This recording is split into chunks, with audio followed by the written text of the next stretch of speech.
to the NPTEL online certification course of Applied Elasticity. Myself, Dr. Soham Raychowdhurye, faculty member from the School of Mechanical Sciences, IIT Bhubaneswar. This particular course, Applied Elasticity, is suitable for the postgraduate students and final year undergraduate students of mechanical and aerospace engineering specializations. The students who would be opting for this course should have prior knowledge of undergraduate level solid mechanics or mechanics of material course.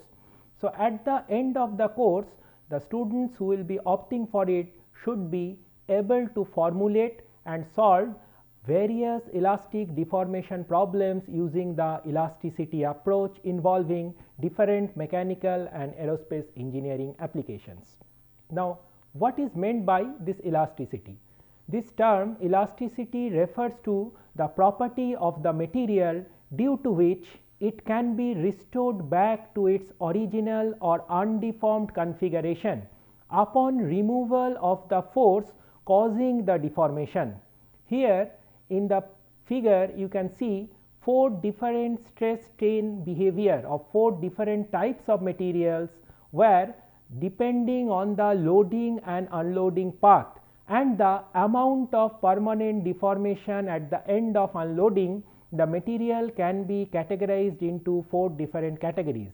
For the linear elastic and non-linear elastic solids, the loading and unloading paths are same, but it is linear in one case, non-linear in another case. None of these are going to result any permanent deformation. Whereas for the viscoelastic deformation, loading and unloading path being different, this results some kind of energy dissipation. For the inelastic solid, we are having permanent deformation. So, in this course we are going to talk about the constitutive equation of all these different types of materials. Now, going further, any elastic deformation problem can be solved using 2 different approaches. The first one is called strength of material approach, whereas second one is called elasticity approach, which is based on the stress function formulation. So, in this particular course we are going to solve the elastic deformation problems using the elasticity approach involving stress function, and this solution technique basically involves solutions of 15 field equations of elasticity. Now, what are these 15 field equations of elasticity?